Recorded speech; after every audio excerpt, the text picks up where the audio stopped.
مولانا محمد وعلى آل سيدنا مولانا محمد وبارك وسلم صلاۃ و سلام علیک یا رسول اللہ صلی اللہ تعالی علیہ وسلم۔ حضرات، پہلی بات تو یہ کہ جو ویڈیوگرافی ہو رہی ہے یہ جائز نہیں ہے۔ ہم اس کے نہ خواہش مند ہیں نہ اس سے راضی، بلکہ بری و بیزار، جو کرے وہ جانے۔ اور درمیانی پر ہمارا عمل فَإِلَّمْ يَسْتَطِعْ فَبِلِسَانِهِ، اس پر عمل کرتے ہوئے زبان سے ہم نے بول دیا۔ تو ذہن میں رکھیں کہ اس سے ہمارا کوئی تعلق نہیں۔ حضرات، یہ دارالعلوم فیضان مصطفیٰ کا سالانہ اجلاس ہے۔ آپ اس میں بڑے ذوق و شوق سے حاضر ہیں۔ کافی زمانے بعد اس ضلع میں آنا ہوا۔ محمدی بھی بہت بار آئے۔ پہلے ادھر کے لوگ خوب بولتے تھے۔ بولنے کا مطلب یہ نہیں کہ سننے والے بھی تقریر شروع کرتے تھے، بلکہ کیا بولتے تھے ذرا بتائیے؟ سبحان اللہ۔ ارے سب بولیے، سب مل کر بولیے ماشاءاللہ۔ دیکھیے کتنا اچھا لگا، آپ سب بولے۔ اللہ نے آواز بھی دی، سبحان اللہ، یاد بھی ہے، پھر بولنے میں کنجوسی کیوں؟ جب بولنے کا موقع ہے تو بولیے، پھر مل کر ایک بار بول دیجئے، ایسے ہی موقع پر بولتے رہیے۔ اور ماشاءاللہ علماء کرام تو ممبر پر اتنے زیادہ تشریف فرما ہیں کہ بس انہی کو دیکھ کر دل باغ باغ ہو۔ ایسا لگ رہا ہے کہ دارالعلوم فیضان مصطفیٰ کے لوگوں نے ممبر نہیں سجایا، بلکہ علم و فضل کی کہکشاں سجایا۔ ماشاءاللہ، اللہ سب کو سلامت رکھے، دل لگائیں۔ ابھی حضرت علامہ مولانا محمد یونس رضا صاحب نے بڑی حقیقت افروز گفتگو کی۔ واقعی آج تو اس ضلع کے جس گاؤں میں جائیے سنی علماء کی روشنی سے روشن نظر آتا ہے۔ وہ دور جس کی باتیں یہ کر رہے تھے، اس دور میں بڑی تاریکی، بڑے اندھیرے چھائے ہوئے تھے۔ ان میں سے اکثر علماء کی پیدائش سے پہلے کا وہ منظر ہوگا، اور یہ حقیقت ہے۔ نذرانوں کے لیے پورا ملک تھا، لیکن اس ضلع میں ہم نے نذرانے کی خواہش ہی نہیں کی۔ اور یہ سچائی ہے کہ ایسے ایسے گاؤں کے لوگ جو گاڑی کا انتظام بھی نہیں کر پاتے تھے، مولانا یونس صاحب سائیکل کھینچتے تھے اور میں سائیکل کے کیریئر پر بیٹھتا تھا، جبکہ خود سے سائیکل چلانا تک نہیں آتی ہے، لیکن پھر بھی بیٹھتا تھا۔ اور لو آندھی صرف اس لیے کہ گاؤں گاؤں سنیت کا اجالا پھیلا۔ اور میں تو سمجھتا ہوں شاید انہی قربانیوں کا ثمرہ ہے جو آج ہم مہینے میں کئی دن پلینوں پہ سفر کرتے ہیں، کاروں میں سفر کرتے ہیں، ہر طرح کی سواریوں میں سفر کرتے ہیں۔ مولانا یونس صاحب نے واقعی بڑی محنت کی۔ محمدی میں تو محسوس بھی نہیں ہوتا تھا کہ یہاں سنیت ہے، مگر اس مرد مجاہد نے وہ مجاہدانہ کارنامہ انجام دیا کہ جس کو دیکھ کر بے ساختہ زبان پر وہی شعر آتا ہے، چمن میں پھول کا کھلنا تو کوئی بات نہیں، رہے وہ پھول جو گلشن بنائے۔ نعرہ تکبیر، نعرہ رسالت، فیضان کانفرنس، مسلک اعلیٰ حضرت دارالعلوم فیضان مصطفیٰ۔ سبحان اللہ، سبحان اللہ۔ آج انہی کی کوششوں، محنتوں اور مجاہدانہ اخلاص کا ثمرہ ہے کہ محمدی کی زمین پر یہ محفل محبت سجی ہوئی۔ دارالعلوم فیضان مصطفیٰ اور دوسرا مدرسہ بھی ہے، یہ سب علم دین اور سنیت کا اجالا پھیلا رہے۔ کافی زمانے بعد اس مدرسے میں آیا، اسٹاف اور طلبہ دونوں کو دیکھ کر دل بے حد خوش ہوا۔ واقعی مدارس کے لوگوں کو جیسا اخلاق رکھنا چاہیے، اسٹاف میں بھی ویسا اخلاق ہے اور طلباء کو بھی وہی تربیت دی گئی۔ اللہ اس مدرسے کو خوب ترقیاں عطا فرمائے۔ قرآن کی تعلیم ہو رہی ہے اس مدرسے میں، اور بچوں کے سینوں کو قرآن کی روشنی سے سجایا جا رہا ہے، اور آج یہی کیا پورے ہندوستان کی شاید ہی کوئی بستی ایسی بسی ہو جہاں علم قرآن کا اجالا نہ پھیلایا جا رہا ہو۔ گاؤں گاؤں قرآن کی تعلیم کے مدرسے ہیں، بستی بستی تعلیم قرآن کے مدرسے ہیں، شہروں کے محلے محلوں میں تعلیم قرآن کے مدرسے ہیں۔ ہر طرف قرآن کی روشنی پھیلی ہوئی نظر آئی رہی ہے۔ دنیا کے کتنے لوگ ان کوششوں میں ہیں کہ قرآن کے سیلاب نور کو روک دیا جائے، کتنے لوگ اس چکر میں ہیں قرآن کی تعلیم کو پابند بنا دیا جائے اور قرآن کے اجالے کو محدود کر دیا جائے۔ ہم کہتے ہیں آج تو گھر گھر میں قرآن کا اجالا پھیلا ہوا ہے۔ اس زمانے میں قرآن کا ساتھی کوئی نہ تھا اور دنیا کی پوری کوشش کی تھی کہ قرآن کو روک دیں، مگر روکنے والے مٹ گئے تھے اور قرآن کا سیلاب نور بڑھتے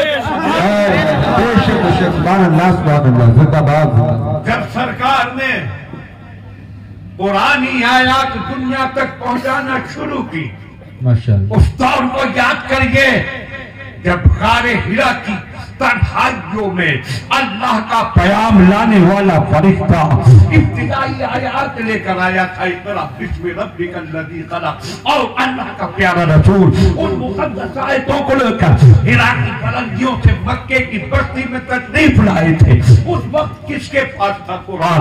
کون تھا قرآن کا ساتھ دینے والا؟ کون تھا قرآن کا حمایتی؟ صرف تنہا سرکار ہی تو تھے جو قرآن کی ابتدائی آیات لے کر غار ہرا سے نیچے تشریف لائے تھے۔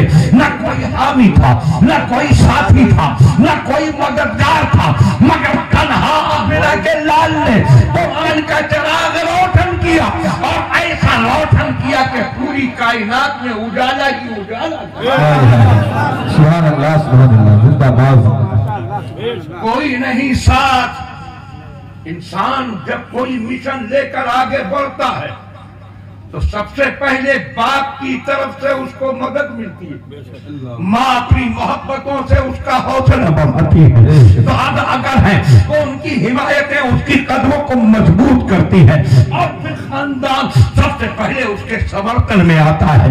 مگر جب آمنہ کے لال نے دنیا کو قرآن کی روشنی عطا فرمانا شروع کی تھی تو کون تھا؟ ماں کے پیٹ میں تھے جب باپ دنیا سے چلے گئے تھے، 6 سال کی عمر تھی جب ماں چلی گئی تھی، اور 8 سال کی عمر ہوئی تھی تو دادا چلے گئے تھے۔ دنیا نے کہا تھا یا اللہ اس تیرے محبوب کو دنیا میں اپنا تیرا پیغام پہنچانا ہے، اتنا بڑا مشن لے کر آگے بڑھنا ہے، جو رشتے سب سے پہلے ساتھ دیتے ان سب کو کیوں اٹھا لیا گیا؟ تو قدرت کہہ رہی تھی تم ہماری حکمتوں کے راز کیا سمجھو۔ اگر باپ زندہ رہتے دنیا کہتی باپ کی مدد سے اسلام پھیلایا تھا، ماں زندہ رہتی دنیا کہتی ماں کی محبتوں کے سائے میں اسلام پھیلایا تھا، دادا رہتے دنیا کہتی دادا کی ہدایتوں نے انہیں آگے بڑھنے کا حوصلہ دیا تھا۔ اس لیے سب کو پہلے ہی اٹھا لیا گیا تاکہ دنیا جان لے کہ یہ اسلام نہ کسی کی مدد سے پھیلا، نہ کسی کی حمایت سے پھیلا، یہ صرف اپنی سچائی اور صداقت سے پھیلا۔ سبحان اللہ، نعرہ تکبیر، نعرہ رسالت، تعلیمات مصطفیٰ، مسلک اعلیٰ حضرت۔ سبحان اللہ، قرآن کو نشانہ بنانے والے لوگ قرآن کی تاریخ کو دیکھے۔ رسول کونین کی تنہا ذات تھی، دنیا کہہ رہی تھی یہ اکیلا انسان کیا کرے گا، مگر حقیقت کہہ رہی تھی ان کو اکیلا نہ سمجھنا، یہ دیکھنے میں اکیلی ذات ہے مگر اس کے پیچھے پوری کائنات۔ سبحان اللہ، سبحان اللہ، بولیے ذرا بولیے، سب مل کر بولیے۔ اب رہی بات خاندان کی، سرکار کو حکم ملا اپنے خاندانیوں تک پیغام پہنچاؤ۔ سرکار نے پورے خاندان کو جمع کیا۔ کون خاندان؟ نام ہے جس کا بنو ہاشم، عرب کا سب سے باعزت خاندان، سب سے بہادری میں مشہور خاندان، اور اسی خاندان کی ایک شاخ ہے کہ جو فاطمہ زہرا سے آگے بڑھی، اسی شاخ کو کہا جاتا ہے سادات اور اہل بیت۔ بے شک سبحان اللہ سبحان اللہ۔ اور اسی گلشن کے دو پھول اس محفل میں جلوہ افروز ہوں۔ بے شک سبحان اللہ۔ ایک تو گلشن بلگرام کے مہکتے پھول حضرت سید انس میاں، سبحان اللہ۔ اور پھر مرکز اہل سنت دارالعلوم منظر اسلام کے صدر مفتی سید کفیل ہاشمی، ماشاءاللہ سبحان اللہ۔ دو سید جلوہ گر ہوں گے۔ کیسی نورانی محفل۔ مولانا یونس صاحب، ان کے صاحبزادے مولانا شہبان کو مبارکباد، بڑا حسین انتخاب کیا۔ سرپرست آل رسول، کیا بات ہے، تقریر کرنے والے نائبین رسول، ماشاءاللہ۔ سننے والے غلامان رسول۔ ہائے ہائے ہائے، سبحان اللہ سبحان تو اللہ۔ محفل ہے محفل رسول، بے شک بے شک۔ پھر کیوں نہ جھوم کر برسے رحمت رسول۔ ہائے ہائے ہائے، سبحان اللہ سبحان اللہ۔ یہ اہل بیت، دنیا میں لوگ اہل بیت کی محبت کے دعوے کرتے ہیں، اور کتنے عقل کے اندھے اہل بیت کی محبت کے حوالے سے اہل سنت کے امام علم و حکمت امام احمد رضا کو تنقید کا نشانہ بھی بناتے ہیں۔ سوشل میڈیا پر یہ سب کچھ حرکتیں، اور آج کل سوشل میڈیا جو ہے، یہ انٹرنیٹ، یہ جہاں کردار کو تباہ کر رہا ہے، اخلاق کو برباد کر رہا ہے، تہذیب کو ملیامیٹ کر رہا ہے، تعلیمی راستے بند کر رہا ہے، وہاں عقیدوں کو بھی خراب کر رہا ہے۔ نیٹ پر ہر ایک کی سن کر یقین نہ کیجیے۔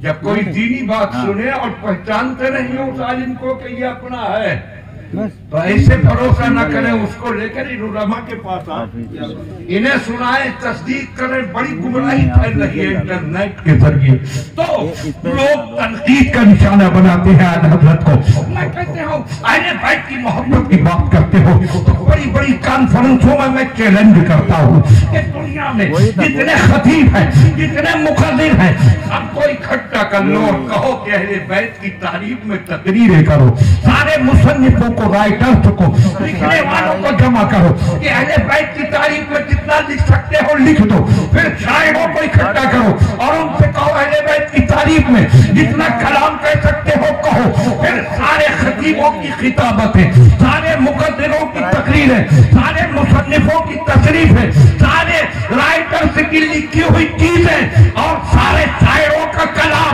ایک طرف رکھ دو، اور اہل بیت کی عظمت پر اعلیٰ حضرت کا ایک شعر پڑھ دو تو وہی اکیلا شعر سب پر بھاری نظر آئے گا۔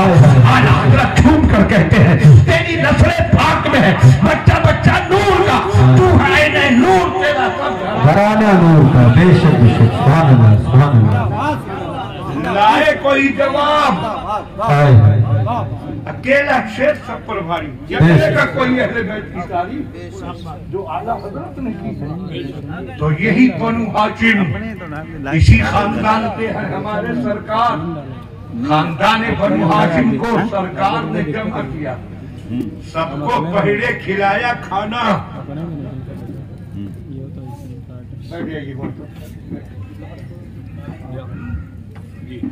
پہلے سب کو کھانا کھلایا، پھر پیغام حق سنایا۔ ماشاءاللہ۔ دارالعلوم فیضان مصطفیٰ کے اسٹاف، اس کے قائد بانی مولانا یونس رضا صاحب اور یہ مدرسین، دنیا ان سے سوال کرتی ہے آپ نے یہ جلسے کا اہتمام کیا، پہلے لنگر، پہلے کھانا کھاؤ، پھر محفل میں آ کر دین کی باتیں سنو۔ یہ پہلے کھانا کھلانا اور بعد میں دین کی باتیں سنانا، یہ تم نے کس سے سیکھا؟ تو یہ سینہ تان کر کہیں گے کسی اور سے نہیں سیکھا، مدینے والے سے سیکھا ہے۔ ہمارے سرکار نے پہلے اپنے خاندان کو